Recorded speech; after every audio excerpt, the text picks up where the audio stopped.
मिठाईचा इतिहास जरी हजारो वर्षापूर्वींचा असला तरी मिठाई बनवण्याची सुरुवात ही बासुंदीपासूनच झाली असावी, कारण प्रत्येक मिठाई ही दुधापासूनच बनवली जाते आणि दुधाला आटवून तयार झालेली ही बासुंदीच प्रत्येक मिठाईचा आधार असते। मग आज शिकूया महाराष्ट्रीय, गुजराती आणि कर्नाटकी खाद्य संस्कृतीत अनन्यसाधारण महत्त्व असलेली बासुंदी। बासुंदी बनवण्यासाठी आपल्याला लागेल 2 लिटर गाईचं दूध, 2 कप साखर, 2 चमचे वेलची पूड, 1 चमचा जायफळ पूड, केसर आणि आवडीप्रमाणे ड्रायफ्रुट्स। प्रथम एका पातेल्यात दूध तापवायला ठेवा।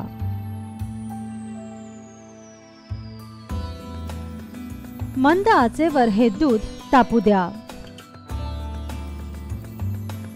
या दुधाला चांगलं आटू द्या व हे दूध सतत हलवत रहा।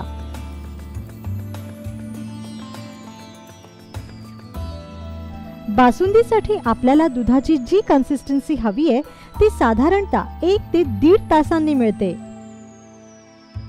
त्यामुळे हे दूध सतत हलवत रहा। 2 लिटर दूध आटून 1 लिटर झाल्यावर मग त्यात वेलची पूड, जायफळ पूड व केसर घाला।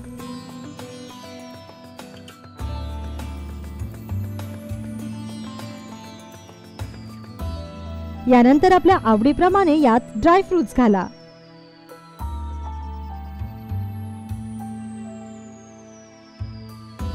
आणि सर्वात अखेरीस यात साखर घाला।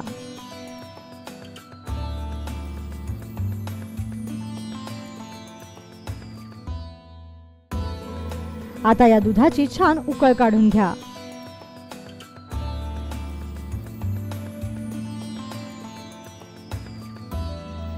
पाच मिनिटांनी गॅस बंद करा आणि ही बासुंदी गार होऊ द्या।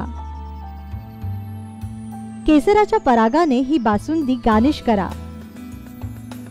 यंदा नवीन वर्षाच्या निमित्ताने ही बासुंदी जरूर घरी बनवा आणि या बासुंदीने आपलं तोंड गोड करा। बिंग मराठीतर्फे सर्व रसिक प्रेक्षकांना गुढीपाडवा आणि नवीन वर्षाच्या हार्दिक शुभेच्छा।